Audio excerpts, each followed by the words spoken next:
Dear students, आज का हमारा टॉपिक रहेगा इलेक्ट्रोस्टैटिक पोटेंशियल। ये नेक्स्ट चैप्टर है आपका इलेक्ट्रोस्टैटिक का। तो आज हम डिस्कस करेंगे electrostatic potential. Electrostatic potential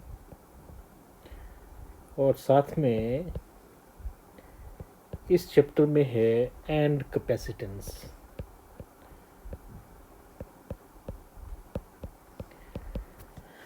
So this is your chapter number 2 of unit number 1, which is electrostatic. तो सबसे पहले हम डिफाइन करेंगे कि आपका इलेक्ट्रोस्टैटिक पोटेंशियल डिफरेंस क्या होता है। उसके बाद मैं आऊँगा इलेक्ट्रोस्टैटिक पोटेंशियल पे। तो स्टूडेंट्स, आपका कोई यूनिट मास है, 1 ग्राम मास है, 1 किलोग्राम आपका मास है किसी ऑब्जेक्ट का। अगर हम उसको ग्रेविटेशन फील्ड में रखें तो उसके अंदर एनर्जी होगी उस फील्ड की वजह से। कितनी एनर्जी होगी उसके अंदर यूनिट मास में, पर यूनिट मास, तो उसको कहेंगे हम ग्रेविटेशनल पोटेंशियल। हमने लास्ट ईयर किया था ग्रेविटेशन के चैप्टर में। उसी तरह से अगर आपके पास अब फील्ड जो है वो इलेक्ट्रिक फील्ड है, उसमें कोई यूनिट चार्ज आप लेके गए, यूनिट पॉजिटिव टेस्ट चार्ज अगर लेके गए, उस फील्ड में रखा किसी भी पॉइंट पे, तो आपका जो चार्ज होगा उसके अंदर एनर्जी होगी। ठीक है, कितनी एनर्जी होगी उसके अंदर स्टोर हुई होगी उस यूनिट पॉजिटिव टेस्ट चार्ज में, उसको कहेंगे हम, क्या कहेंगे, इलेक्ट्रोस्टैटिक पोटेंशियल। या दूसरे शब्दों में अभी हम डिफाइन करेंगे कि कोई आपके पास यूनिट पॉजिटिव टेस्ट चार्ज है, उसको हम इन्फिनिटी से लेके हैं। सबसे पहले मैं यहाँ पे थोड़ा सा कॉन्सेप्ट आपका क्लियर करना चाहूँगा। इलेक्ट्रिक फील्ड की हमने बात की थी। तो जैसे यहाँ पे कोई आपने चार्ज बॉडी रखी, तो चार्ज बॉडी रखोगे तो उसके चारों तरफ इलेक्ट्रिक फील्ड सेटअप होगी। ठीक है, ये कोई चार्ज बॉडी है, तो यहाँ पे इसके चारों तरफ अगर इसको स्पेस में रखा है तो इसके चारों तरफ जो स्पेस होगा, स्फेरिकल सिमेट्री होगी उसकी। ठीक है, तो अगर हम छोटे छोटे स्फीयर ड्रॉ करते चलें तो आपकी इलेक्ट्रिक फील्ड इसके चारों तरफ इसी तरह का दायरा होगा। ठीक है, आपके स्फीयर्स बनेंगे डिफरेंट रेडियाई के। तो कहने का मतलब क्या है कि कोई चार्ज हमने रखा तो उसने इलेक्ट्रिक फील्ड को क्रिएट किया, उस चार्ज को कहेंगे हम सोर्स चार्ज। ठीक है, उसको क्या कहेंगे, सोर्स चार्ज। मान लो इलेक्ट्रिक फील्ड इसने क्रिएट की तो कुछ डिस्टेंस तक इलेक्ट्रिक फील्ड एग्जिस्ट करेगी, उसके बाद इलेक्ट्रिक फील्ड की वैल्यू क्या हो जाएगी, 0 हो जाएगी। तो कहाँ तक इलेक्ट्रिक फील्ड होगी, ठीक है, अगर उस फील्ड के दायरे में, जैसे मैं यहाँ पे एक स्फीयर ड्रॉ कर दिया इसकी, इस चार्ज बॉडी की चारों तरफ। ठीक है, मान लो यहाँ तक आपकी इलेक्ट्रिक फील्ड है, इसकी वजह से इलेक्ट्रिक फील्ड है यहाँ तक, इजंट इट। तो अगर इस रीजन में कोई भी चार्ज आएगा, जैसे यहाँ पे छोटा सा चार्ज लिया मैंने, तो ये इसके बाहर जब बाहर होगा तो इस जो आपके पास सोर्स चार्ज है जिसको हमने सेंटर पे रखा है यहाँ पे, या ओ डिस्टेंस मान के चलो इसको। ठीक है, तो इसकी वजह से इसके ऊपर कोई आपकी इलेक्ट्रिक फील्ड, आपकी इलेक्ट्रिक फोर्स नहीं होगी। आपका जो प्लस क्यू चार्ज है वो किसी भी तरह की फोर्स एक्सपीरियंस नहीं करेगा। जैसे ही इसके दायरे में आएगा, इसकी इलेक्ट्रिक फील्ड में आएगा, इसके अंदर आएगा, तो ये क्या करेगा, क्योंकि आपका जो सोर्स चार्ज है उसकी पोलैरिटी हमने डिफाइन कर दी कि इट इज़ पॉजिटिवली चार्ज्ड। ये पॉजिटिवली चार्ज्ड आपके पास कोई बॉडी है या कोई चार्ज है, उसको रखा है, उसने इलेक्ट्रिक फील्ड को क्रिएट किया, उसको सोर्स चार्ज कहेंगे हम। तो जैसे यूनिट पॉजिटिव टेस्ट चार्ज को हम इसके अंदर लेके जाएंगे, देन व्हाट विल हैपन, तो आपका जो सोर्स चार्ज है वो इसके ऊपर फोर्स डालेगा। कैसे, फोर्स बाहर की तरफ लगेगी, क्योंकि दोनों की पोलैरिटी आपकी सेम है। ये यूनिट पॉजिटिव टेस्ट चार्ज है। ठीक है, तो क्यू नॉट लिखा था इसको हमने, यहाँ पे जो चार्ज है उसको लिखा हमने क्यू। तो अब देखिए यहाँ पे कॉन्सेप्ट क्या चल रहा है। अब इस इलेक्ट्रिक फील्ड के बीच में हमने इस चार्ज को डिस्प्लेस करना है।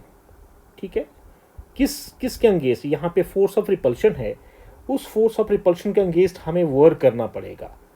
ठीक है, ये कोई ए पॉइंट है जहाँ पे इसको हमने फिलहाल पकड़ के रखा है चार्ज को। अगर जैसे रिलीज करेंगे एकदम से रिपल्सिव फोर्स की वजह से भागेगा दूर, तो हमें क्या करना पड़ेगा, अगर हमने इसको ए से बी पॉइंट पे, बी पॉइंट कहीं पे भी कंसीडर कर लो, ए पॉइंट कर लिया मैंने कंसीडर, तो ए से बी तक मैंने इसको डिस्प्लेस करना है, मुझे वर्क करना पड़ेगा, रिपल्सिव फोर्स के अंगेंस्ट मुझे वर्क करना पड़ेगा। जो चार्ज बॉडी है इसको बाहर की तरफ धक्का लगाएगी, यूं करके धक्का लगाएगी, ये चार्ज बॉडी इसको धक्का लगाएगी यूं करके, इधर को धक्का लगाएगी यूं करके, और मैं इसको इसकी तरफ लेके जा रहा हूं, तो मुझे फोर्स ऑफ रिपल्शन के अंगेंस्ट मुझे वर्क करना पड़ेगा। ठीक है, तो कितना मैं वर्क करूंगा इसको डिस्प्लेस करने में, कहां से, ए से बी की तरफ, जितना मैं वर्क करूंगा इसको डिस्प्लेस करने में यूनिट पॉजिटिव टेस्ट चार्ज को, उसको कहेंगे हम इन दोनों पॉइंट्स के बीच में पोटेंशियल डिफरेंस। सीधे सब शब्दों में अगर हम कहें तो आपका जो चार्ज पार्टिकल है, आपकी जो यहाँ पे यूनिट पॉजिटिव टेस्ट चार्ज है, उसका ए पॉइंट पे कुछ पोटेंशियल होगा, ठीक है, आपके बी पॉइंट पे कुछ पोटेंशियल की वैल्यू होगी। ठीक है, इसको अब भी हम डिफाइन करेंगे, जस्ट अ मोमेंट। तो जैसे ए से बी की तरफ हम इसको लेके आएंगे, then what will happen, we have to do work, हमें फोर्स ऑफ रिपल्शन के अगेंस्ट वर्क करना पड़ेगा। तो कितना वर्क हमें करना पड़ेगा यूनिट पॉजिटिव टेस्ट चार्ज को ब्रिंग करने के लिए, लाने के लिए, ए से बी तक पहुंचाने के लिए, तो ये होगा दोनों पॉइंट्स के बीच का पोटेंशियल डिफरेंस। क्या होगा, दोनों पॉइंट्स के बीच का पोटेंशियल डिफरेंस। अगर मैंने मान लिया कि ए पॉइंट पे इसका पोटेंशियल है वी ए और बी पॉइंट पे इसका पोटेंशियल है वी बी, तो अब हमें पोटेंशियल डिफरेंस क्या हुआ, difference in the values of potential, A और बी पॉइंट्स के बीच में पोटेंशियल की वैल्यू का जो डिफरेंस होगा उसको हम पोटेंशियल डिफरेंस बोलते हैं सीधे से शब्दों में। तो क्या मतलब निकला यहाँ से अब, कि work done in order to displace your charge from A to b, इसको मैं नोटेशन की फॉर्म में लिख रहा हूँ, डब्ल्यू ए बी, इसका मतलब क्या है, work done in order to displace your charge from A to B, A से बी की तरफ हमने चार्ज को डिस्प्लेस किया, हमें कितना वर्क करना पड़ा, ठीक है, डिवाइडेड बाई आपका क्यू नॉट, जो यूनिट पॉजिटिव टेस्ट चार्ज है उसको हमने शो किया Q naught. Q not charge को डिस्प्लेस करने में वर्क लगा डब्ल्यू ए बी, तो यूनिट के लिए कितना लगा तब निकलिए आपकी यूनिटी मेथड को अगर हम देखें, ठीक है।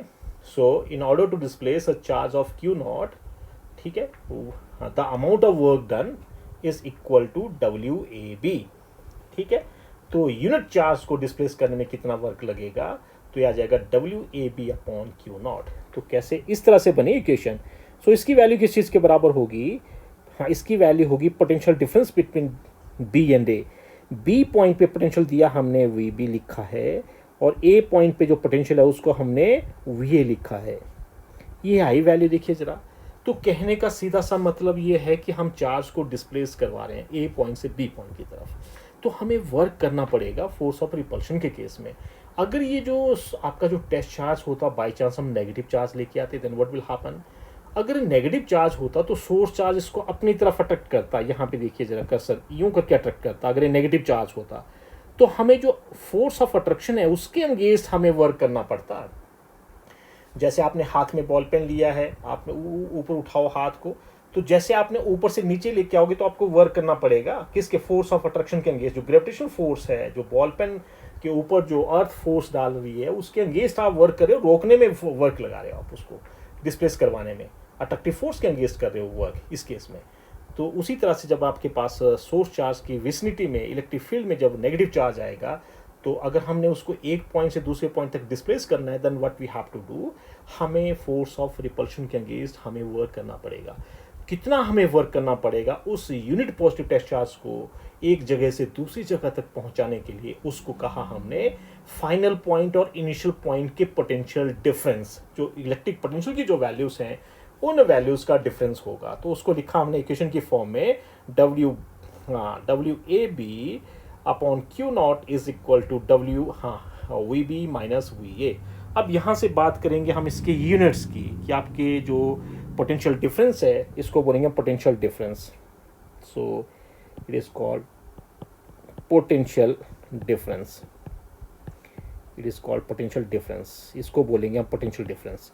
सो potential difference v B minus we a is equal to work done per unit test charge, ऐसे बोलेंगे इस चीज़ को। एक चीज़ का और ध्यान रखेंगे कि आपका जो टेस्ट चार्ज है it has to be very very small, इसकी वैल्यू स्मॉल होनी चाहिए। अगर इसकी वैल्यू सफिशेंट होगी, ज़्यादा होगी वैल्यू, तो जिस पॉइंट पे हम इलेक्ट्रिक पोटेंशियल निकालें ना उस पॉइंट पे इसका अपना पोटेंशियल भी होगा, इजंट इट। तो इसका मतलब वहाँ पे आपको पोटेंशियल सोर्स चार्ज का नहीं मिलेगा, केवल सोर्स चार्ज का ही पोटेंशियल नहीं होगा, वहाँ पे इसका कंट्रीब्यूशन भी होगा। इसीलिए हमने कंडीशन लगा दी है, जैसे इलेक्ट्रिक फील्ड के केस में हमने डिफाइन किया था, इलेक्ट्रिक फील्ड के केस में हमने यूँ करके डिफाइन किया था, limit q naught was tending to zero, so यहाँ पे एफ अपॉन क्यू नॉट, ठीक है, ताकि आपका जो सोर्स चार्ज है, आपका जो टेस्ट चार्ज है, वो सोर्स चार्ज की इलेक्ट्रिक फील्ड को डिस्टर्ब ना करे, उसमें कुछ चेंज ना करे। इसीलिए हमने एक कंडीशन लगा दी कि limit q naught is tending to zero, it is approaching to zero, isn't it. तो इस तरह से वैल्यू रहेगी। अब देखो इसकी मैं बात कर रहा हूँ इसके यूनिट्स की, तो एसआई सिस्टम में आपका जो वर्क है उसको नोट करते हैं किसमें, जूल में, और चार्ज को हम नोट करते हैं कूलम में। तो इसकी यूनिट्स आगे सीधे से जूल पर कूलम, इजंट इट। अगर मैं इसको देखिए ज़रा, जो जूल है उसको हम न्यूटन मीटर भी लिख सकते हैं, न्यूटन मीटर पर कूलम, इस तरह से, ठीक है। अब एक और चीज़, आपका जो पोटेंशियल डिफरेंस है, जब आपका जो वर्क है 1 जूल होगा और आपका जो चार्ज है 1 कूलम चार्ज है, उसको हमने एक पॉइंट से दूसरे पॉइंट तक डिस्प्लेस करना है, तो कितना हमें वर्क करना पड़ा है ना, कितना आपके 2 पॉइंट्स के बीच में पोटेंशियल डिफरेंस होगा, उसको बोलेंगे हम 1 वोल्ट।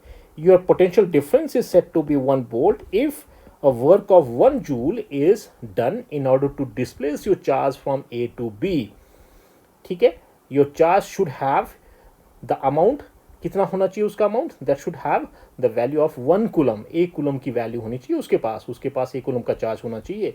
तो उस केस में आपका जो पोटेंशियल डिफरेंस होगा उसको क्या कहेंगे हम, 1 volt. Your potential difference is set to be 1 volt if 1 joule of work is required to be done in order to displace your 1 coulomb of charge from A to B। A से B की तरफ हमने charge को धकेला, force लगाई, ठीक है, उसके ऊपर फोर्स लगाई और उसको हमने डिस्प्लेस किया। लेकिन एक चीज़ का और ध्यान रखेंगे, हाँ, हम इसके ऊपर जो फोर्स है उतनी ही लगाएंगे जिस पर्टिकुलर पॉइंट पे जितनी कि आपकी इलेक्ट्रिक फील्ड की वजह से फोर्स होगी, ताकि इसमें एक्सेलेरेशन क्रिएट ना हो जाए। अगर चार्ज पार्टिकल एक्सेलेरेट हो गया, डी एक्सेलेरेट हो गया, तो ये एनर्जी एमिट करेगा, ठीक है। अगर एनर्जी इसने एमिट कर दी तो इलेक्ट्रिक पोटेंशियल की वैल्यू आपकी चेंज कर जाएगी। तो यहाँ पे इस कंडीशन का भी ध्यान देंगे आप। तो कंडीशन नंबर 1 कही मैंने, आपका जो चार्ज है, आपका जो टेस्ट चार्ज है, it has to be infinitesimally small, condition number 1।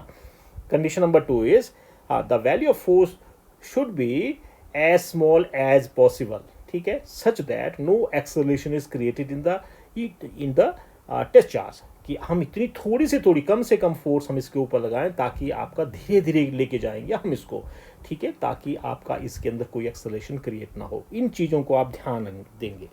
अगर मैं डायमेंशन फार्मूले की बात करूं तो आपकी जो जूल है किस चीज़ का यूनिट है, ये एनर्जी का, वर्क का है। तो इसके आपके डायमेंशंस mL2T-2, आपका चार्ज के यूनिट्स किस में, करंट और टाइम की फॉर्म में लिखे जाते हैं, I/T होगा एम्पियर इंटू टी, यूँ करके इसको कंपाइल कर लो आप, तो वैल्यू क्या बन जाएगी, m, here is L² T-3 और यहाँ पे a, ये हो गया इसका डायमेंशनल फार्मूला, इजंट इट।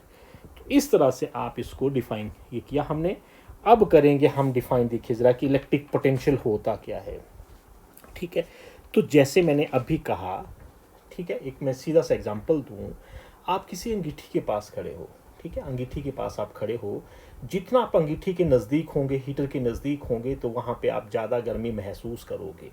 तो जैसे जैसे आप उसके दूर होते जाओगे, टेम्परेचर गोज ऑन डिक्रीजिंग, आप गर्मी कम महसूस करना शुरू करेंगे। एक पोजीशन आएगी कि आपका अंगीठी, जहाँ पे आप, एक पोजीशन होगी जहाँ पे आपकी जो अंगीठी की वजह से जो एनर्जी है वो आप तक नहीं पहुँच पाएगी। तो इसका मतलब उस अंगीठी का वहाँ पे इन्फ्लुएंस नहीं है। इसी चीज़ को देखिए ज़रा आप, अगर कहीं पे हमने चार्ज रखा, ठीक है, कोई सोर्स चार्ज रखा जो इलेक्ट्रिक फील्ड को क्रिएट करा, उसको सोर्स चार्ज हम बोलेंगे, तो इसके चारों तरफ भी इलेक्ट्रिक फील्ड सेटअप करेगा ये। ऐसा नहीं है कि इनफाइनाइट डिस्टेंस तक वो इलेक्ट्रिक फील्ड होगी, कुछ दायरे तक होगी, ठीक है। जितने रीजन में वो स्कैटर्ड होगी, उस पूरे रीजन को बोलेंगे हम इसकी the field of electric, the region of your electric field, isn't it. उसके अंदर अगर आपका चार्ज एंटर करेगा, कोई भी चार्ज हो, उसकी पोलैरिटी कुछ भी हो, अगर अपोजिट पोलैरिटी होगी तो सोर्स चार्ज की तरफ खींचा चला आएगा। अगर उसकी पोलैरिटी नेगेटिव हो, अगर सेम पोलैरिटी होगी तो वहाँ से वो रिपेल होगा। तो इस तरह से क्या सिचुएशन बनेगी, मान लो ये इसकी इलेक्ट्रिक फील्ड है, मैंने उसको शो कर दिया, ठीक है, स्फीयर कर दिया मैंने इसके चारों तरफ ड्रॉ, तो ये है इसकी इलेक्ट्रिक फील्ड, ठीक है। तो अब ये इलेक्ट्रिक फील्ड के बाहर जहाँ पे इसकी वजह से टेस्ट चार्ज के ऊपर फोर्स की वैल्यू क्या होगी, टेस्ट चार्ज यहाँ पे आपकी इलेक्ट्रिक फील्ड भी ज़ीरो होगी इस रीजन से बाहर, और आपकी जो फोर्स जो एक्सपीरियंस करेगा उसकी वैल्यू भी ज़ीरो होगी। कैसे, क्योंकि आपकी जो इलेक्ट्रिक फील्ड होती है that is force per unit test charge होती है। तो इलेक्ट्रिक फील्ड के रीजन के बाहर, ठीक है, इलेक्ट्रिक फील्ड के रीजन, इस रीजन के बाहर आपकी इलेक्ट्रिक फील्ड की वैल्यू क्या होगी, हर जगह, यहाँ पे कहीं पे भी ले लो, ऊपर नीचे दाहिने बाएं, यहाँ पे इलेक्ट्रिक फील्ड की वैल्यूज़ क्या होंगी, ज़ीरो होंगी, इज़न्ट इट। तो ये मैंने स्पेसिफाई कर दिया कि आपका जो हमने यहाँ पे एक प्लस का निशान और सर्कल के बीच में रखा है मैंने, इसकी इलेक्ट्रिक फील्ड को बाहर जो बड़ा सर्कल ड्रॉ किया ना, वो स्फीयर का ड्रॉ कर रहा है, ये रीजन को शो कर रहा है। तो यहाँ तक आपकी इलेक्ट्रिक फील्ड इसकी एग्जिस्ट कर रही है। इसके बाहर जो डिस्टेंस है ना, इसके बाहर जो डिस्टेंस है जहाँ पे इलेक्ट्रिक फील्ड की वैल्यू ज़ीरो है, उस डिस्टेंस को मान के चलेंगे हम इनफाइनाइट। क्या मान के चलेंगे, इनफाइनाइट डिस्टेंस। इनफाइनाइट का मतलब ये नहीं होता है कि आपका एक पॉइंट यहाँ पे है, दूसरा पॉइंट या तो आपके मून के, जितना मून का डिस्टेंस है यहाँ से, या उससे भी कहीं दूर हो, ठीक है। तो यहाँ पे इनफाइनाइट का मतलब ये हुआ कि जहाँ पे आपका सोर्स चार्ज है वहाँ पे ऐसा पॉइंट, ऐसा डिस्टेंस जहाँ पे इसका इन्फ्लुएंस ख़त्म हो जाएगा। उस रीजन के बाहर, उस रीजन के बाहर जो भी डिस्टेंस होगा, हो सकता है 1 मीटर हो, 2 मीटर हो, 3 मीटर हो, तो जहाँ पे इसका इन्फ्लुएंस ख़त्म हो जाएगा, जहाँ पे इसकी इलेक्ट्रिक फील्ड ख़त्म हो जाएगी, ज़ीरो हो जाएगी, तो उसके बाहर जो डिस्टेंस होगा उसको बोलेंगे हम यहाँ पे इनफाइनाइट डिस्टेंस। कई बार हमारे दिमाग में मिसपरसेप्शन होती है कि इनफाइनाइट का मतलब हम ऐसा लेते हैं कि इसकी वैल्यू बहुत ज़्यादा होगी, ठीक है।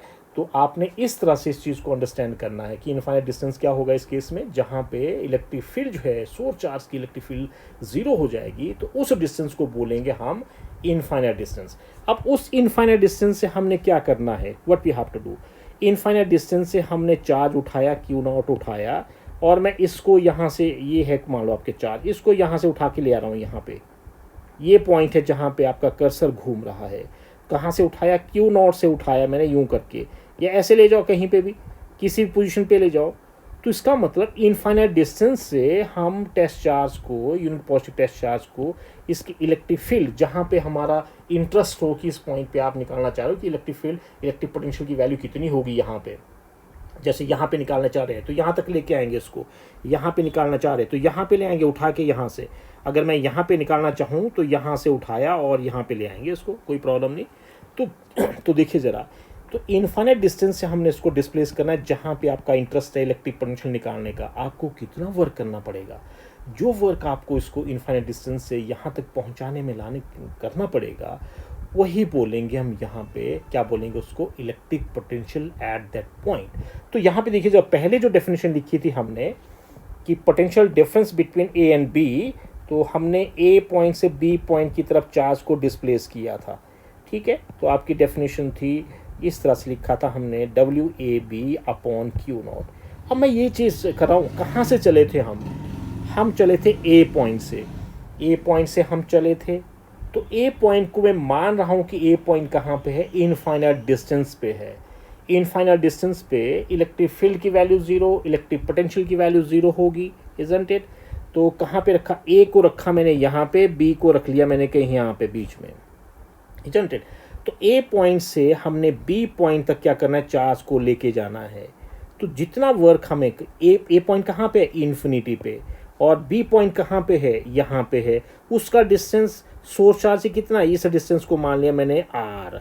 तो आर डिस्टेंस पे रखा मैंने, तो आर डिस्टेंस तक लेके आना हमने चार्ज को। कहाँ से लेके आएंगे इसको, इन्फिनिटी से। जितना वर्क हमें करना पड़ेगा, देखिए एक चीज़, इलेक्ट्रिक फील्ड के बाहर हमें कोई वर्क करने की ज़रूरत नहीं पड़ेगी क्योंकि फोर्स की वैल्यू ज़ीरो होगी। जैसे ही चार्ज इलेक्ट्रिक फील्ड के रीजन में एंटर करेगा तो हमें force of attraction, force of repulsion के अगेंस्ट हमें वर्क करना पड़ेगा, तब करना पड़ेगा, इजंट इट। तो आपका ए पॉइंट से इन्फिनिटी से हमने बी पॉइंट तक चार्ज को डिस्प्लेस करना है, हमें कितनी फोर्स लगानी पड़ेगी, जितनी फोर्स हमें लगानी पड़ेगी, उसको उसका डॉट प्रोडक्ट ले लेंगे हम किसके साथ, डिस्टेंस डिस्प्लेसमेंट के साथ, तो वो आ जाएगा आपका वर्क डन। तो कहने का सीधा सा मतलब है the amount of work that is needed to be done in order to displace your charge from A which is lying at infinite distance to the point of interest, जहाँ पे B point है electric field के बीच में, उस B point तक infinity से हमने charge को उठा के लेके आना है। जितना वर्क हमें करना पड़ेगा उसको क्या कहेंगे हम, उसको क्या कहेंगे, इलेक्ट्रिक पोटेंशियल कहेंगे उसको हम, isn't it? So that distance is called electric potential. तो यहाँ पे कंडीशन निकल के आई, मैंने एक चीज़ कही कि इनफाइनाइट डिस्टेंस पे इलेक्ट्रिक फील्ड की वैल्यू जीरो, इलेक्ट्रिक फोर्स की वैल्यू जीरो, इलेक्ट्रिक पोटेंशियल की वैल्यू जीरो। तो ए पॉइंट को रखा हमने कहाँ पे, इन्फिनिटी पे, तो यहाँ पे वी ए की वैल्यू क्या होगी, जीरो। तो इस डेफिनेशन में अप्लाई करो इस वैल्यू को, तो क्या बन जाएगा, ये बन गया V B minus zero is equal to W, A की जगह लिख लो इन्फिनिटी, इन्फिनिटी से हम बी तक गए तो इसको लिखा डब्ल्यू infinity b, q naught, multiple नहीं है ये, जस्ट इंडेक्स है। इसको आप सिंपली ऐसे भी लिख सकते हो, डब्ल्यू अपॉन क्यू नॉट, ऐसे भी लिख सकते हो। थोड़ा सा हम इसको रीअरेंज करके लिखें तो क्या बन जाएगा, v b potential at point b is equal to work done per unit test charge. लेकिन जो वर्क डन है कहाँ से कहाँ तक डिस्प्लेस किया हमने, इस केस में हमने उस चार्ज को कहाँ से उठाया, इन्फिनिटी से उठाया और उस पॉइंट पे रखा जहाँ पे आपका इंटरेस्ट है इलेक्ट्रिक पोटेंशियल निकालने का, और उसका डिस्टेंस कितना है सोर्स चार्ज से, वो हमने आर मान के चले।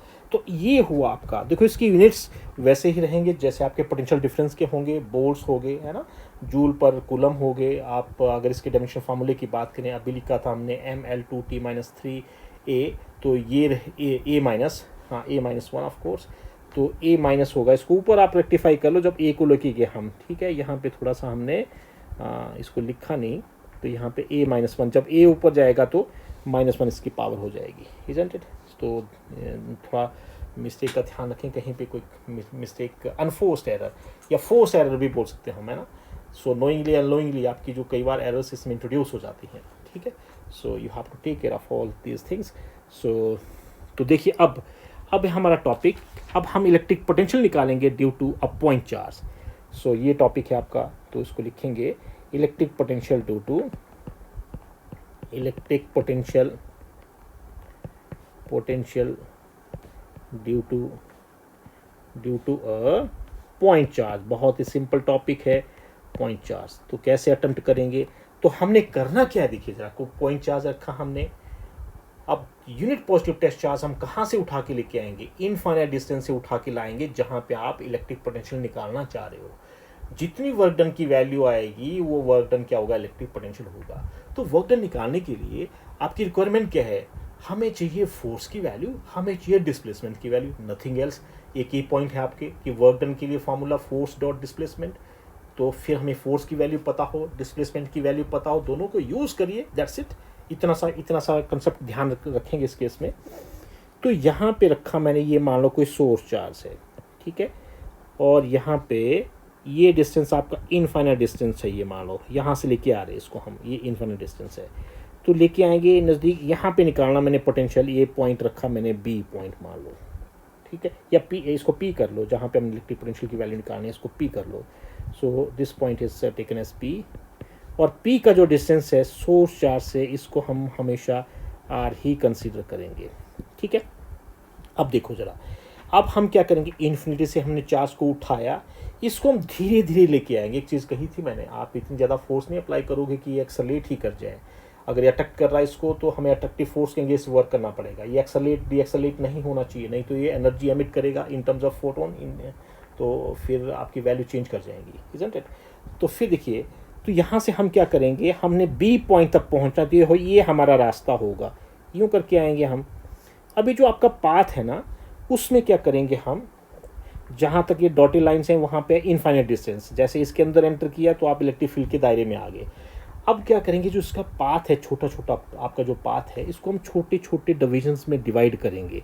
छोटे छोटे बहुत ही क्लोज हैं, यहाँ पे तो काफ़ी बड़े दिख रहे हैं ना आपको, लेकिन ये है बहुत ही छोटे छोटे। तो फिर क्या करेंगे, एक तरीका क्या है, इसको इनफाइनाइट नंबर ऑफ डिविजन्स में डिवाइड कर दो, ठीक है, छोटे छोटे, क्योंकि एक्सलेट नहीं होना चाहिए ये, ठीक है। तो तभी हम थोड़ा थोड़ा इसको धक्का लगाएंगे, इसको थोड़ा थोड़ा पुश करेंगे इसको हम सोर्स चार्ज की तरफ।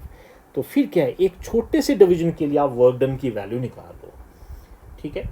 फिर हम इंटीग्रेट करेंगे प्रॉपर लिमिट्स के साथ। ये तरीका होता है हमारा इसको सॉल्व करने का, अप्रोच रहती है हमारी। या दूसरा कि छोटे छोटे जो infinite number of small divisions हैं, उन सभी स्मॉल डिविजन्स के लिए वर्क डन की वैल्यू निकालो, उन सभी वैल्यूज़ को आप ऐड करो। अब आपके पास इनफाइनाइट टर्म्स होंगी, उन टर्म्स को टैकल करना थोड़ा मुश्किल होगा, ऐड करना थोड़ा सा क्या होगा, मुश्किल होगा, लेंदी होगा। इसीलिए हम क्या करेंगे कि हमने क्या किया, आपके पूरे पाथ को infinite number of infinitesimally small length elements में डिवाइड कर दिया।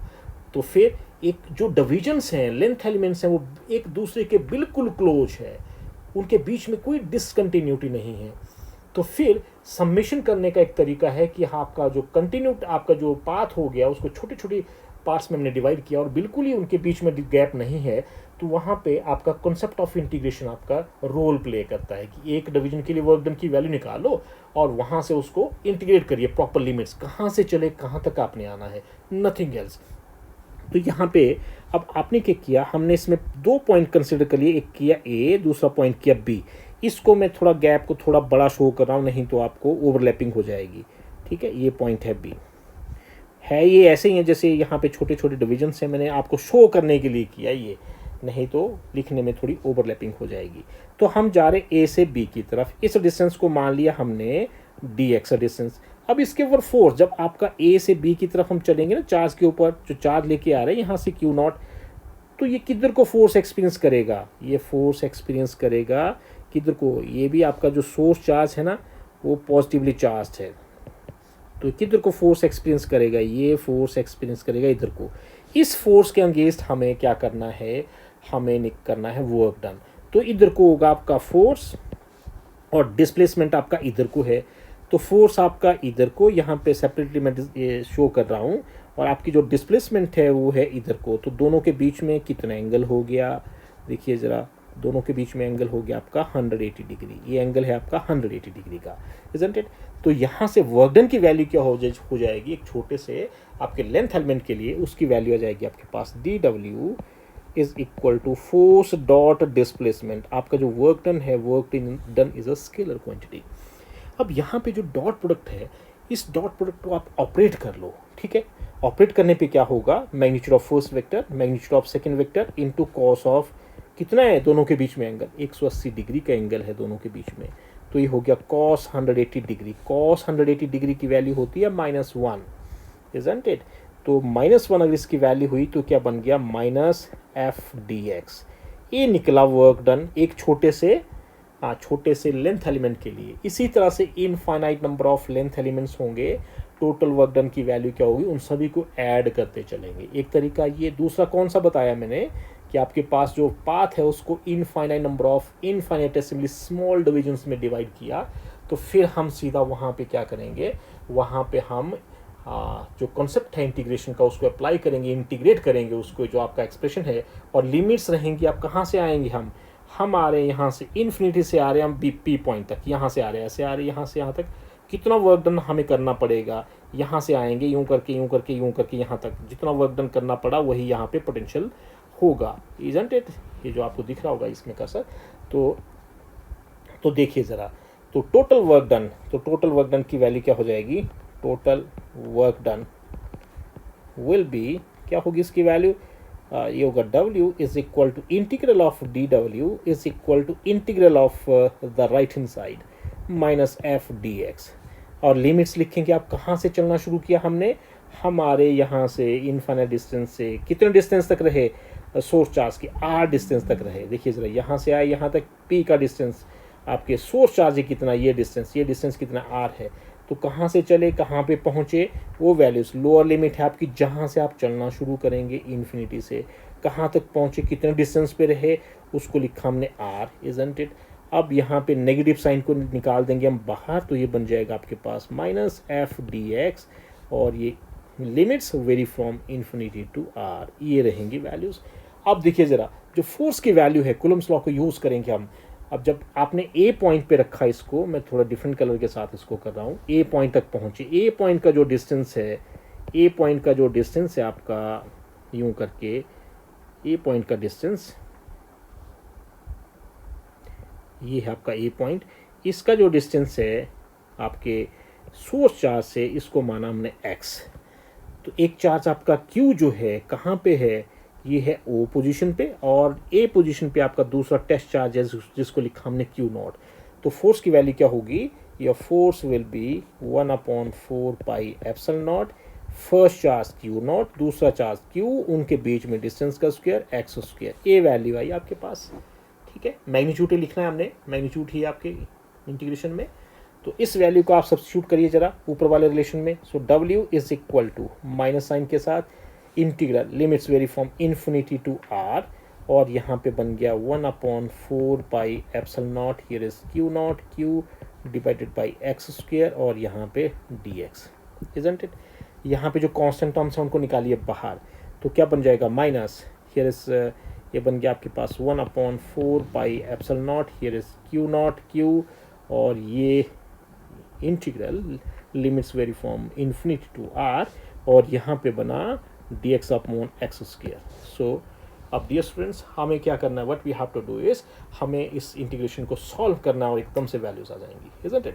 तो कैसे इस पे हम स्ट्राइक करेंगे, देखिए ज़रा। तो ये बन गया आपके पास q naught q divide by 4 pi epsilon naught, और ये बना आपके पास आपका जो एक्स स्क्वायर है, इसको न्यूमरेटर में ले जाओ, तो यहाँ से क्या बन जाएगा, तो न्यूमरेटर में ले तो एक्स रेज़ टू -2 और ये dx।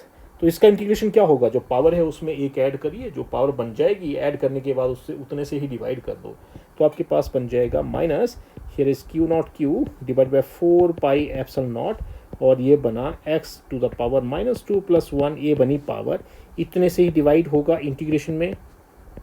लिमिट्स आपकी वेरी करेंगी इन्फिनिटी से r तक, ठीक है। अब इसमें क्या करेंगे हम, इसको ऑपरेट, इसको सॉल्व करेंगे हम जस्ट।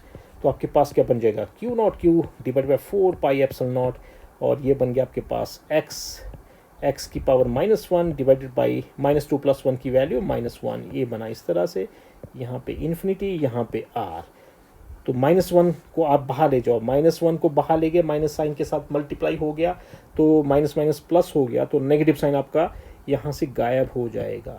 तो ये बन जाएगा 4 पाई एप्सिलॉन नॉट, ये बना आपके पास x -1, your limits vary from infinity to R, ठीक है। नेक्स्ट स्टेप में क्या करेंगे, ये जो x है इसको डिनोमिनेटर में शिफ्ट करेंगे, देयरफॉर योर एक्सप्रेशन बिकम्स, तो ये बन गया आपके पास q naught q divide by 4 pi epsilon naught, here is, तो ये बना 1/x, यहाँ पे इन्फिनिटी और यहाँ पे R।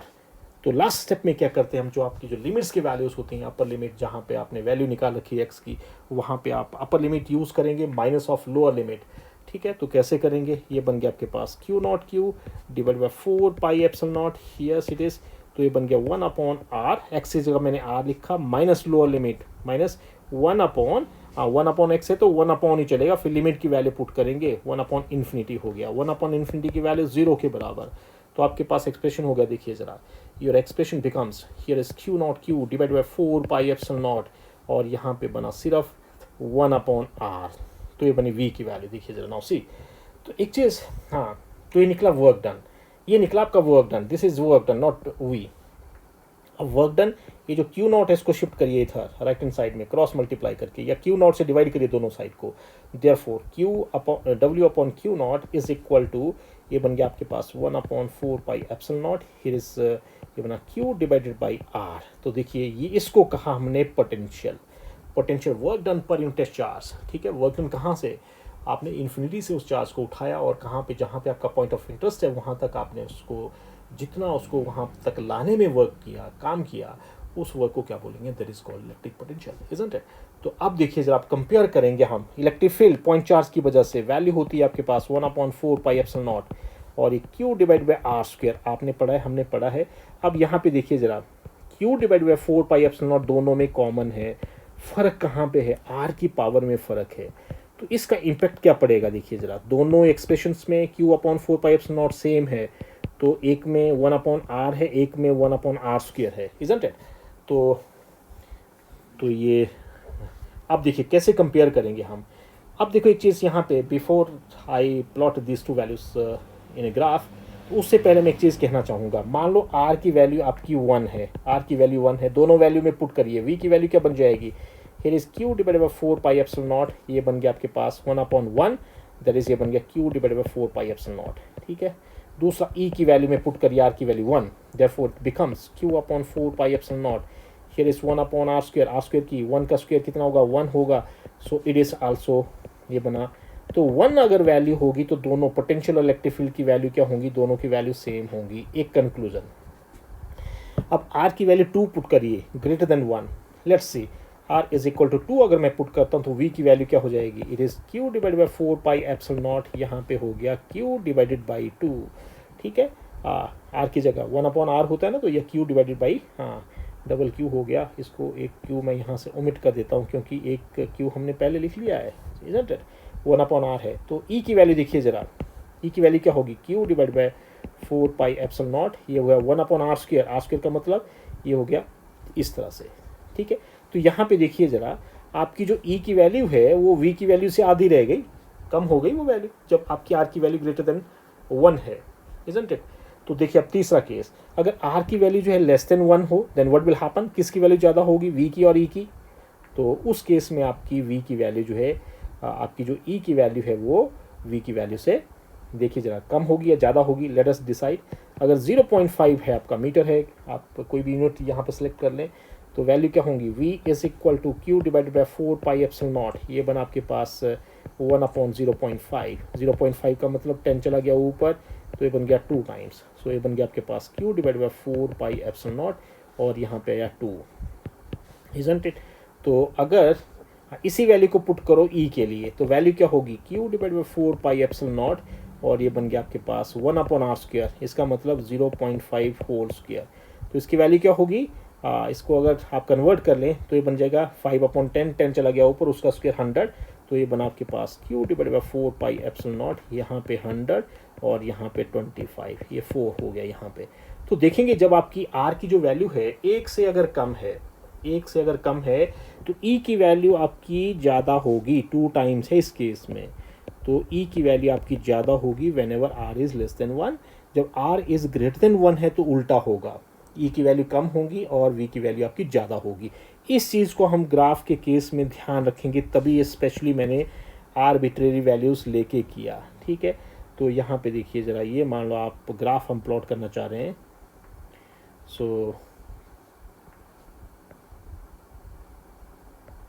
ये हियर इज़ वाई एक्सिस और this is your X axis, ठीक है, ये एक्स एक्सिस हो गई। So R is taken along X axis, और वी, पहले मैं वी को प्लॉट कर रहा हूँ, तो वी की जैसे जैसे आपकी डिस्टेंस की वैल्यू बढ़ेगी, आर की वैल्यू बढ़ेगी, तो वैसे वैसे आपकी वी की वैल्यू डिक्रीज होगी। तो कैसे होगा ग्राफ आपका, तो ग्राफ होगा आपका ऐसे यूं करके आएगा, और ये अप्रोच जब इनफाइनाइट डिस्टेंस हो जाएगा तो वी की वैल्यू अप्रोच करेगी 0 को, इजंट इट। तो इस तरह का ग्राफ आएगा आपका इन केस ऑफ वी, ठीक है। अब देखो जरा दूसरा, अगर यहाँ पे मैंने वैल्यू कर दिया साइन की, मान लो ये वैल्यू है आर इज इक्वल टू 1, ये आर इज इक्वल टू 1 है, तो यहाँ पे ई और वी की वैल्यू, दोनों की वैल्यू क्या होती है, दोनों की वैल्यू सेम होती है, इजंट इट। तो देखिए जरा, जब ई की वैल्यू जो है आपका डिस्टेंस की वैल्यू, जब डिस्टेंस की वैल्यू आपकी क्या होगी, हाँ, जब डिस्टेंस की वैल्यू आपकी लेस देन 1 होगी तो ई की वैल्यू आपकी ज़्यादा होगी, हाँ, लेस देन 1 का मतलब इधर, ठीक है। तो वैल्यूज़ कैसे आएंगी, देखिए ज़रा, तो वैल्यूज़ कैसे आएंगी, थोड़ा सा मुझे लगता है ये एक्सिस मुझे थोड़ा सा शिफ्ट करनी पड़ेगी, क्योंकि यहाँ पे ये कंजस्टेड हो गया। सो इसको मैं थोड़ा सा मिटा रहा हूँ, यहाँ पे शो कर रहा हूँ। सो इस एक्सिस को मैंने यहाँ से उठा लिया, सो यहाँ पे कर दिया शिफ्ट।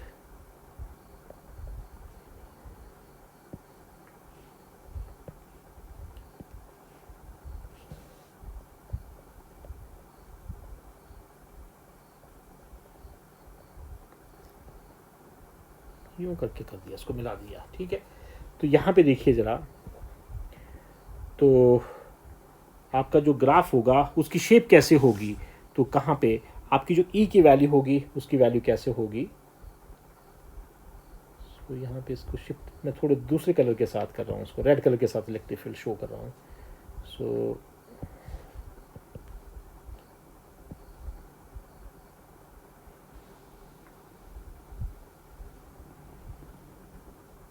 ठीक है, अब देखो ज़रा, इस लाइन को शिफ्ट करने की ज़रूरत नहीं थी, सो दोबारा से इसको मैं रीअलाइन कर रहा हूँ।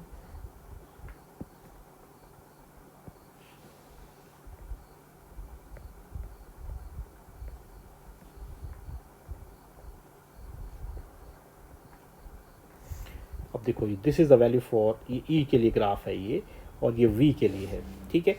जब आर की वैल्यू ये है 1, तो यहाँ पे दोनों ई और वी की वैल्यू सेम है। आपका जो ई है और वी है उसको लिया हमने अलॉन्ग वाई एक्सिस, तो ये वैल्यूज़ हैं, दोनों की वैल्यूज़ आपकी सेम है इस केस में। जब आर की वैल्यू क्या 1 है, यहाँ पे प्रूव किया था हमने आर इज इक्वल टू 1, तो दोनों की वैल्यू आपकी सेम आई थी। फिर आर की वैल्यू जब आपकी 1 से ज़्यादा होगी तो वी की वैल्यू आपकी, हाँ, तो वी की वैल्यू आपकी ज़्यादा थी और ई की वैल्यू आपकी कम थी। यहाँ पे हाफ आ रहा था और ई की वैल्यू में 1/4 आ रहा था, इज़न्ट इट। तो देखिए ज़रा, आर की वैल्यू से ज़्यादा हुई तो ई की वैल्यू ये है, ई की वैल्यू रेड कलर में, और आपकी वी की वैल्यू कौन सी है, आपके ये ग्रीन कलर में दिख रही है आपको, ठीक है।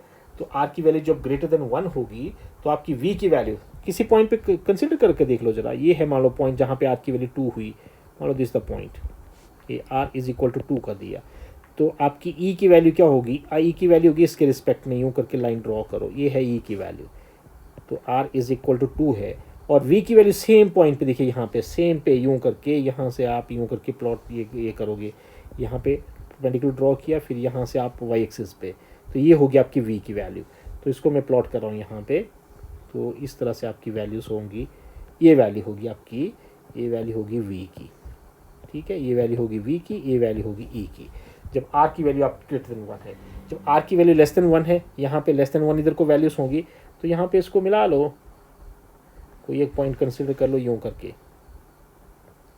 और थोड़ा सीधा लगना चाहिए ना ये, हाँ। तो आर की वैल्यू यहाँ पे 1 है, इसके लेफ्ट साइड को आपकी आर की वैल्यू लेस देन 1 होगी, तो इस पर्टिकुलर पॉइंट पे देखिए ज़रा, है ना, जैसे मान लो इसकी वैल्यू 0.7 है या 0.8 है, तो इसके रिस्पेक्ट में वी की वैल्यू हुई ये, दिस वैल्यू ऑफ वी, ये वी की वैल्यू, और ये वैल्यू हुई आपकी ई की वैल्यू। ई की वैल्यू देखो ज़रा, जब आर की वैल्यू लेस देन 1 है तो ई की वैल्यू ज़्यादा है और वी की वैल्यू कम है, तो इस केस में ये आई आपकी ई की वैल्यू, और वी की वैल्यू क्या है इस केस में, इस केस में ये है वी की वैल्यू, यहाँ से लेकर यहाँ तक ये वी की वैल्यू है। तो जब आर की वैल्यू जो है लेस देन 1 होगी, इस पॉइंट के रिस्पेक्ट में बोल रहा हूँ मैं, इसको थोड़ा डिफरेंट कलर के साथ में ये कर रहा हूँ, तो इस पॉइंट के रिस्पेक्ट में मैंने थोड़ा सा डिफरेंट कलर कर दिया, ए की वैल्यू ये है और दूसरे की वैल्यू आपकी ये है, वी की वैल्यू ये है, this the value of V और this is the value of E, ये वैल्यू, इजंट इट। तो इस तरह से आप इसको एक्सप्लेन करोगे कि, तो ये टॉपिक बहुत ही सिंपल सा टॉपिक था। अब करेंगे हम नेक्स्ट, आपके पास पोटेंशियल निकालेंगे हम, electric potential due to a dipole. So electric potential due to a dipole, तो how to attempt this question, बहुत इंपॉर्टेंट क्वेश्चन है एग्जामिनेशन व्यू पॉइंट से, और बहुत ही सिंपल टॉपिक है, ठीक है, इलेक्ट्रिक फील्ड से बहुत ही आसान है। तो देखिए ज़रा, ये आपने इलेक्ट्रिक डाइपोल होता है, दो आपके पास बराबर एक जैसे आपके चार्जेस हों, पोलैरिटी दोनों की अपोजिट हो, दोनों के बीच में डिस्टेंस और सेपरेशन हो, उसको बोलते हैं हम इलेक्ट्रिक डाइपोल। तो यहाँ पे मैं ड्रॉ कर रहा हूँ ये इलेक्ट्रिक डाइपोल, एक चार्ज यहाँ पे रखा, एक चार्ज आपने यहाँ पे रखा, ये दो चार्जेस हैं। तो हम निकालेंगे सबसे पहले एक्सियल लाइन पे। एक्सियल लाइन वो लाइन होगी जो इन दोनों के सेंटर्स को ज्वाइन करेगी, और ये पॉजिटिव एक्स एक्सिस की तरफ भी हो सकती है लाइन, और ये इधर को भी हो सकती है, लेफ्ट साइड को भी हो सकती है, मैं यहाँ पे शो नहीं कर रहा हूँ इसको, ठीक है। तो ये चार्ज है आपके पास माइनस क्यू, ये चार्ज है आपका प्लस क्यू, तो ये इसका कहीं पे मान लो इसका सेंटर है। हमने यहाँ पे निकालनी इलेक्ट्रिक फील्ड पॉइंट पी, ए आपका इलेक्ट्रिक पोटेंशियल पॉइंट पी पे। तो हम क्या करेंगे यहाँ पे, तो पॉजिटिव चार्ज की वजह से, हाँ, इसका जो डिस्टेंस है देखिए ज़रा, ओ का जो पी का डिस्टेंस है, हमने हर आर्टिकल में इसको आर लिखा है, स्मॉल आर लिखा है, ये डिस्टेंस आपका स्मॉल आर है। ये जो डिस्टेंस है इसको मैं डिफरेंट कलर के साथ शो कर रहा हूँ, ये डिस्टेंस दोनों, ये डिस्टेंस लिखा था हमने ए, ये डिस्टेंस भी आपका ए होगा। टोटल डाइपोल लेंथ 2a होती है, तो सेंटर से एक तरफ को ए होगा, दूसरी तरफ को भी ए होगा, इजंट इट। अब हम क्या करेंगे, इलेक्ट्रिक पोटेंशियल निकालेंगे पॉइंट पी पे, और निकालेंगे प्लस क्यू चार्ज की वजह से और माइनस क्यू चार्ज की वजह से। तो पोटेंशियल के लिए सीधा रिलेशन है, देखिए जरा, V is equal to 1/4πε0 q divided by जो डिस्टेंस होगा। अगर पॉजिटिव चार्ज है तो प्लस क्यू के साथ लिखेंगे, माइनस चार्ज है तो माइनस क्यू के साथ लिखेंगे, और किसी पर्टिकुलर पॉइंट पे जो इलेक्ट्रिक पोटेंशियल होगा उसकी वैल्यू दोनों का सम होगा, क्योंकि आपका सम इसलिए होगा because potential is a scalar quantity. जो स्केलर क्वांटिटीज़ होती हैं उन क्वांटिटीज़ को हम हमेशा ही एल्जेब्रिकली ऐड करते हैं, ठीक है, तो कैसे हम लिखेंगे इस आर्टिकल को अटेम्प्ट करेंगे। तो मान लो V1 is the potential due to minus q charge, तो वैल्यू क्या होगी, ये वैल्यू होगी 1/4πε0। ये डाइपोल की वजह से यहाँ पे कर दिया मैंने स्पेसिफाई, पोटेंशियल है ना। तो यहाँ पे आ गया माइनस क्यू डिवाइडेड बाई इसको आप A मान लो, इसको आप B मान लो, इसको P मान लो, ठीक है। तो ये बना आपके पास, देखिए ज़रा इसका डिस्टेंस, ये हुआ AP, ये AP की वैल्यू देखो ज़रा, AP की वैल्यू A से लेकर P तक का डिस्टेंस, तो ये वैल्यू हुई आपके पास, ये हुई R, इसमें ऐड किया हमने स्मॉल a, तो ये बना आपके पास 1/4πε0, हियर इस माइनस साइन मैंने आगे लिख लिया, Q डिवाइडेड बाई ये बना आपके पास R plus A, R plus A, isn't it.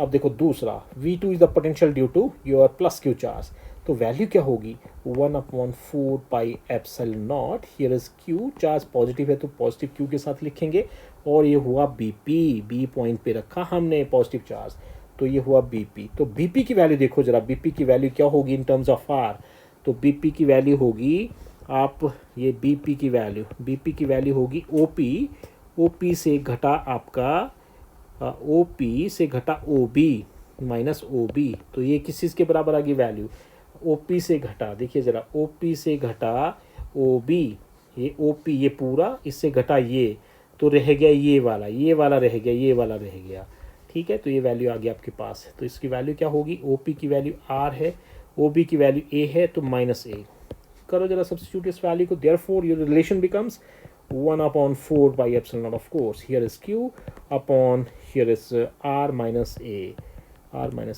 isn't it? Now total potential की वैल्यू क्या होगी, तो टोटल पोटेंशियल की वैल्यू होगी V is equal to V1 plus V2, isn't it? Values use करिए, तो ये बना आपके पास, नेगेटिव साइन भी, नेगेटिव साइन को भी ध्यान रखेंगे, तो -1/4πε0, here is Q upon R plus A, और प्लस हो गया यहाँ पे 1/4πε0, यहाँ पे Q, ये हो गया R minus A, isn't it?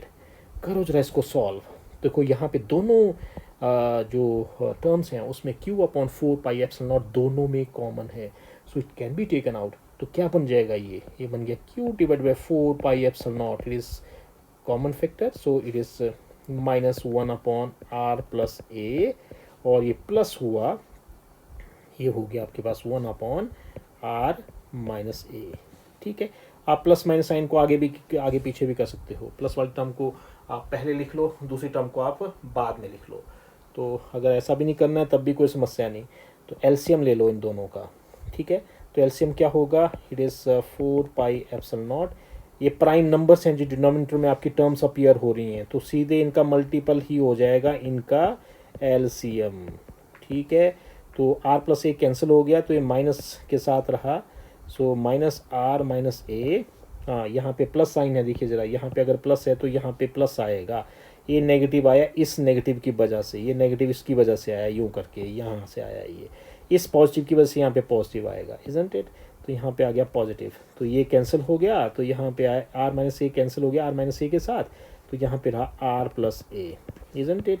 करो जरा इसको solve, therefore what we have after making some simplifications, therefore Q/4πε0, यहाँ पे बन गया -R, मल्टीप्लाई करिए नेगेटिव साइन को, -A माइनस के साथ मल्टीप्लाई किया तो प्लस A हो गया, plus R plus A upon, देखिए ज़रा आइडेंटिटी बन गई डिनोमिनेटर में, R plus A into R minus A, ये हो गया R square minus A square, isn't it.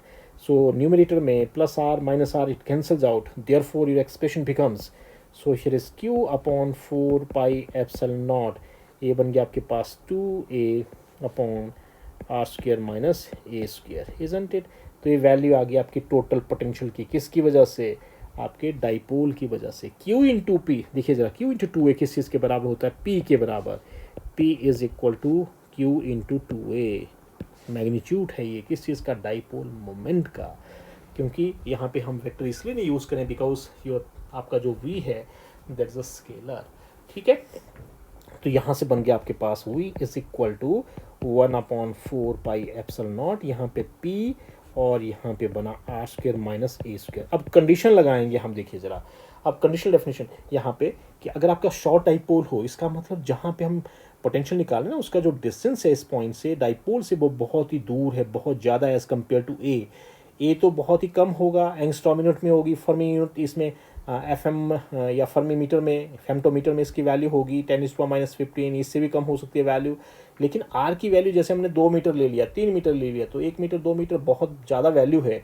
उन केसेस में क्या होगा, आर की जो वैल्यू होगी ए की वैल्यू से बहुत ज़्यादा होगी, तो उस केस में क्या होगा, हम इसको निगलेक्ट कर देंगे, ए को हम निगलेक्ट करेंगे वहीं पे जहाँ पे प्लस माइनस हो रहा हो। डियर स्टूडेंट्स, आपने इसको वहाँ पे डिस्टर्ब नहीं करना है जहाँ पे ये मल्टीप्लाई हो रहा हो, डिवाइड हो रहा हो, सिर्फ वहीं पे हम फोकस करेंगे जहाँ पे ये प्लस माइनस हो रहा हो। तो इस तरह से क्या बन जाएगा, ये बन जाएगा 1/4 पाई एप्सिलॉन नॉट, और ये बन गया आपके पास p/r स्क्वायर। ए स्क्वायर की वैल्यू क्या हो जाएगी, निग्लिजिबल स्मॉल टेंडिंग टू 0, तो ये हो गया सीधा यहाँ से ख़त्म। तो आ गया आपके पास v is inversely proportional to are square. किसके केस में, डाइपोल के केस में आपका जो v है वो that is inversely proportional to are square. Point charge के केस में अगर पॉइंट चार्ज होता तो v was directly proportional to 1/r, या इनवर्सली प्रोपोर्शनल टू r, या डायरेक्टली प्रोपोर्शनल टू 1/r। इस तरह से आप इनको कंपेयर करेंगे। पॉइंट चार्ज की वजह से पोटेंशियल की वैल्यू निकालोगे तो वहाँ पे r की पावर सिर्फ एक अपीयर होगी डिनोमिनेटर में। जब आप उसी चीज़ को आप एक्सप्रेशन निकालोगे डाइपोल के लिए, तो आपकी जो इलेक्ट्रिक डाइपोल के लिए जो रिलेशन आएगा, उसमें जो r की जो इन्वॉल्वमेंट होगी वो पावर 2 के साथ होगी, इजंट इट। तो ये आपका इंपॉर्टेंट पॉइंट था इस केस में। अब देखो जरा नेक्स्ट, अगर हमने इक्वेटोरियल लाइन पे पोटेंशियल की वैल्यू निकालनी हो तो एकदम से इसको फिनिश करेंगे। इक्वेटोरियल लाइन पे electric potential on equatorial line.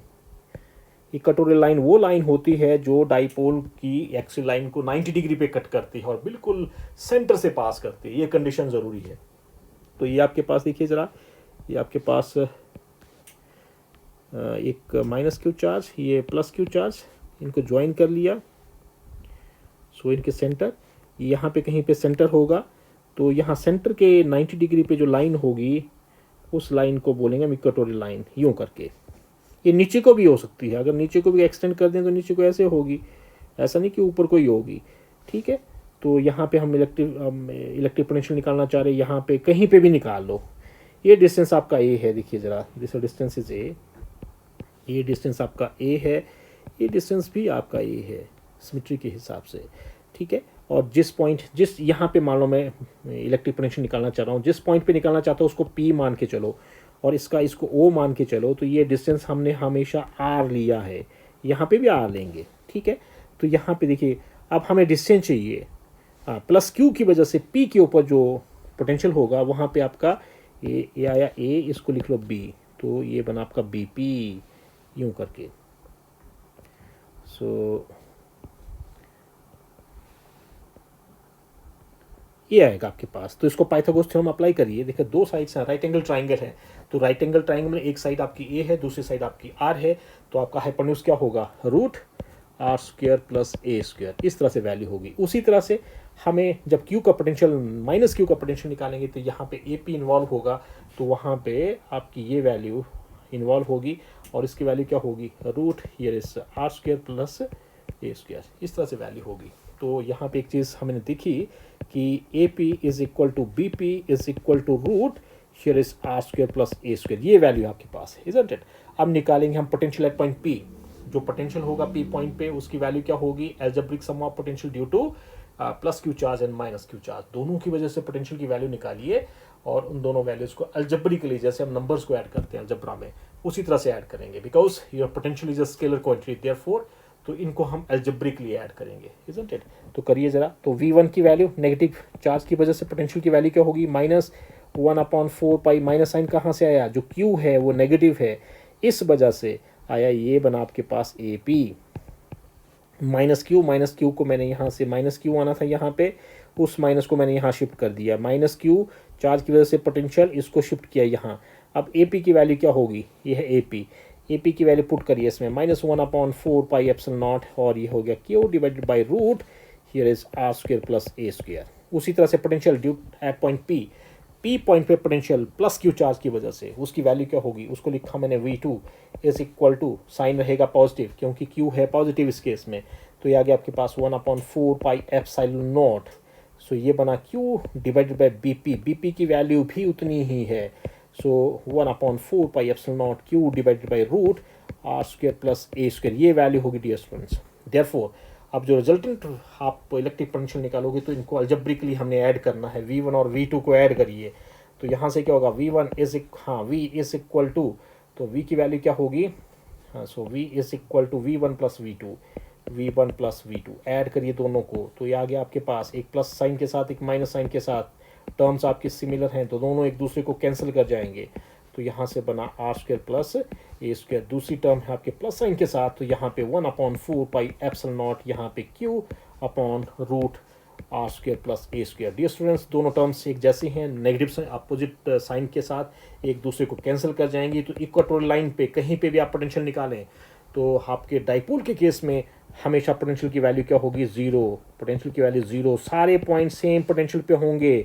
और वैल्यू होगी ज़ीरो। इस तरह के पॉइंट्स जहाँ पे पोटेंशियल की वैल्यू सेम हो, चाहे what ever be the value, 0 हो, 1 हो, 2 हो, 3 वोल्ट्स हो, 5 वोल्ट हो, कुछ भी हो, लेकिन सेम वैल्यू हो, उन पॉइंट्स को हम बोलेंगे इक्वी पोटेंशियल पॉइंट्स। ठीक है, ऐसा सरफेस जहाँ पे पोटेंशियल की वैल्यू सेम होगी उन सरफेसेस को बोलते हैं equi potential surfaces, isn't it. इस चीज़ को भी ध्यान रखेंगे। तो एक चीज़ यहाँ पे ध्यान, एक चीज़ इंपॉर्टेंट निकल के आई कि आपका जो डाइपोल होता है उसके इक्वेटोरियल लाइन पे जो पोटेंशियल होता है दोनों चार्जेस की वजह से, वहाँ पे पोटेंशियल की वैल्यू क्या होती है, ज़ीरो। तो पहले वाले आर्टिकल में देखिए स्टूडेंट्स, हमने एक्सेल लाइन पे यहाँ पे इलेक्ट्रिक पोटेंशियल निकाला, दूसरे केस में यहाँ पे निकाला। अब तीसरा केस ऐसा भी तो हो सकता है हम यहाँ पे निकालना चाहें, यहाँ पे निकालना चाहिए, यहाँ पे जनरल केस हम डिस्कस करेंगे। ऐसा तो नहीं है कि आपका पॉइंट केवल एक्सिल लाइन और इक्वेटोरियल लाइन पे ही एग्जिस्ट करता है, आपका पॉइंट कहीं बीच में भी एग्जिस्ट कर सकता है, तो उसको जनरल केस हम डिस्कस करेंगे। तो ये आर्टिकल भी बिल्कुल सिंपल है, 2 मिनट में होने वाला आर्टिकल है, फटाफट हम इसको करेंगे। तो देखिए ज़रा यहाँ पे डियर स्टूडेंट्स, एक बार फिर से डाइपोल ड्रॉ करिए। सो ये आपके पास डाइपोल, एक चार्ज इधर, एक चार्ज आपने यहाँ पे, दोनों को ज्वाइन करिए, इजंट इट। और यहाँ पे ये आपका सेंटर है, यहाँ से मैं यहाँ पे मैं निकालना चाह रहा हूँ इस केस में। तो P पॉइंट यहाँ पे रखा है, इसका जो डिस्टेंस है हमने माना है कि जो P का जो डिस्टेंस है O से हमेशा R ही हमने कंसीडर किया, इसको लिखा हमने R। ठीक है, यहाँ पे रखा हमने माइनस क्यू चार्ज, यहाँ पे रखा हमने प्लस क्यू चार्ज, तो ये इसको लिखा हमने A, इसको लिखा B। तो करना क्या हमें, ए बी की वैल्यू, ए पी की वैल्यू, बी पी की वैल्यू हमें पता होनी चाहिए, नथिंग एल्स। तो ये जो डिस्टेंस है दोनों के बीच में, इसको हमने पहले ही लिख रखा है, ये वैल्यू आपके पास ए है डियर स्टूडेंट्स, ये वैल्यू भी आपके पास ए है। ठीक है, अब इसको थोड़ा सा मैथमेटिक्स यूज़ करेंगे और 1 मिनट में होने वाला टॉपिक है ये।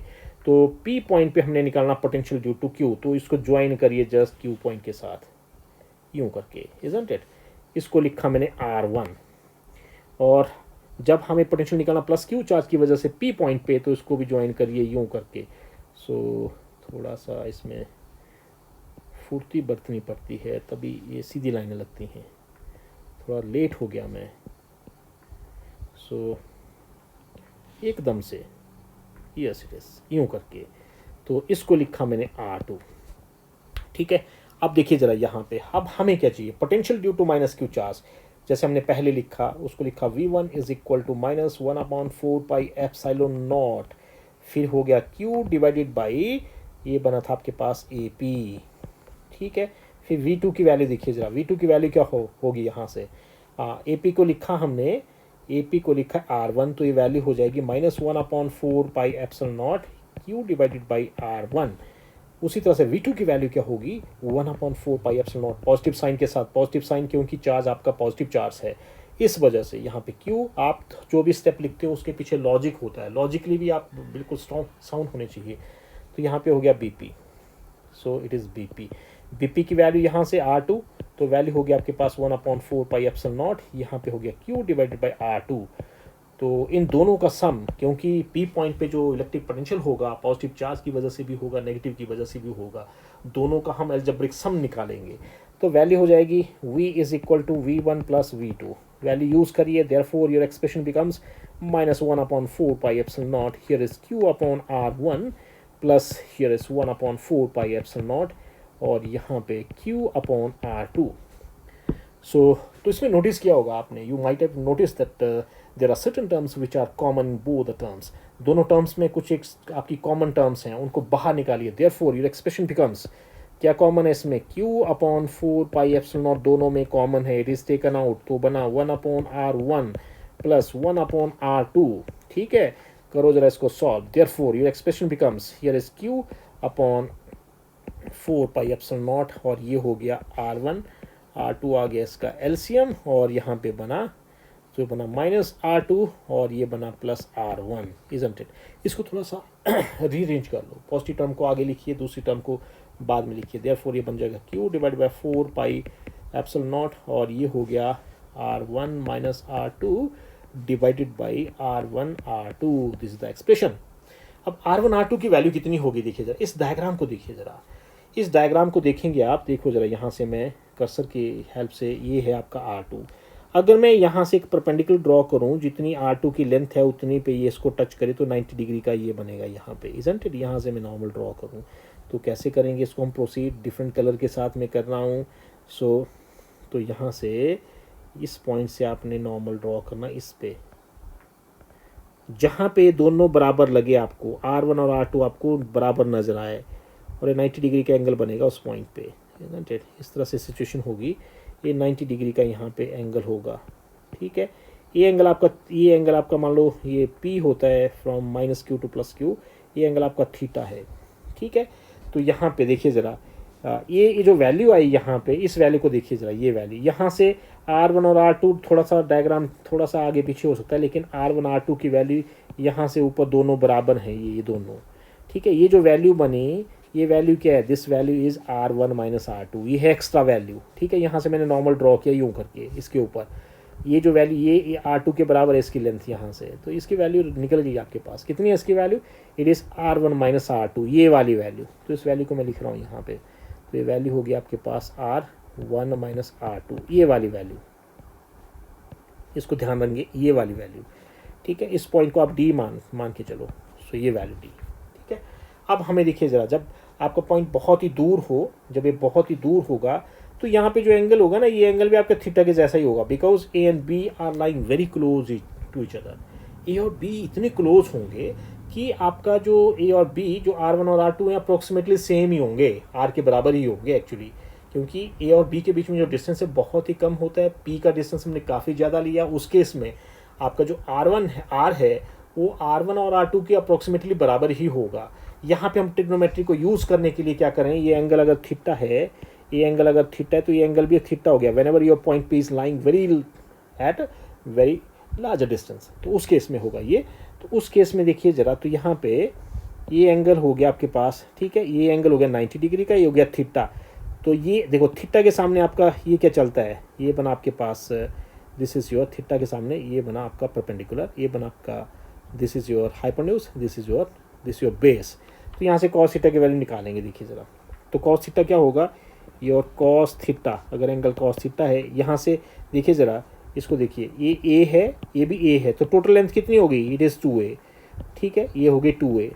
तो आपके पास बेस है, आपके पास ये है बेस AD, तो बेस की वैल्यू हो गई आपके पास, बेस इज AD की वैल्यू है R1, so here is R1 -R2 divided by ये वैल्यू, दिस द वैल्यू, इस वैल्यू को ऐड करिए। कौन सी वैल्यू, यहाँ पे कर्सर से मैं शो कर रहा हूँ, ये value.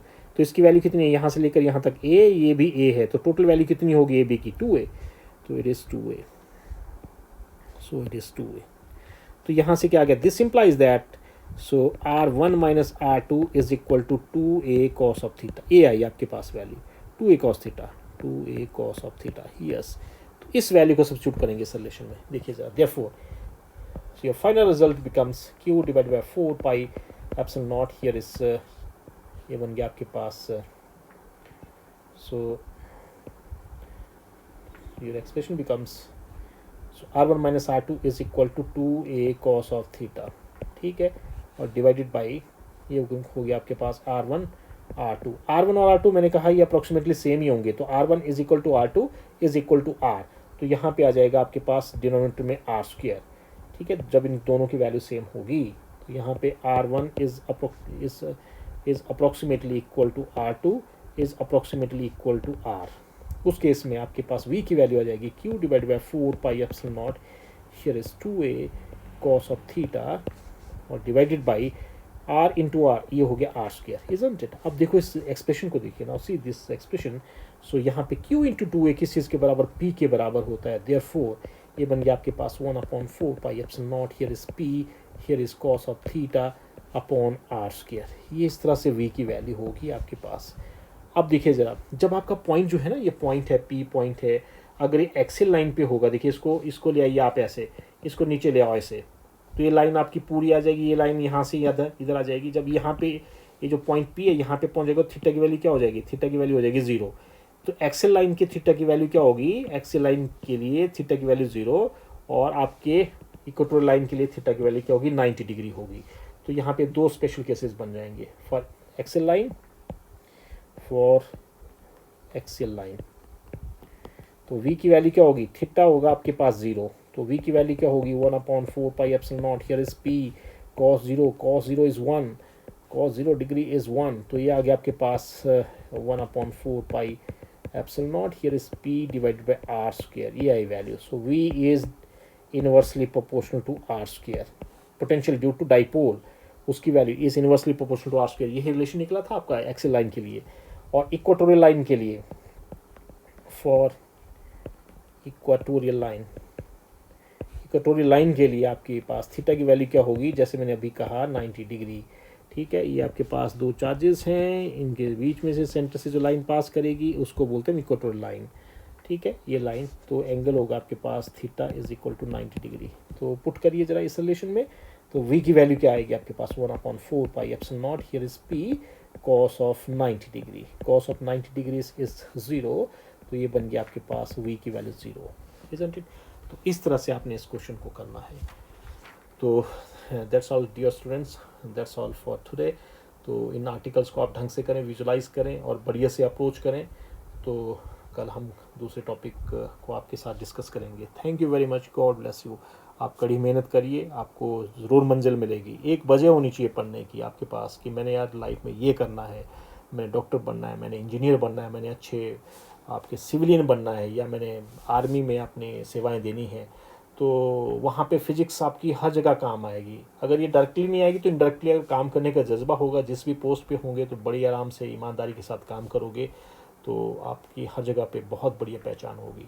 So thank you very much. इन्हीं शब्दों के साथ आप काम करें, आप स्वस्थ रहें, घर में रहें, अननेसेसरली इधर उधर ना निकलें, अपने आप को और अपने फैमिली के मेंबर्स को भी प्रोटेक्टेड रखें कोरोना से। और सभी जहाँ पे आप बाहर घूमने जाते हो वहाँ पे आप थोड़ा सा डिस्टेंस मेंटेन रखें।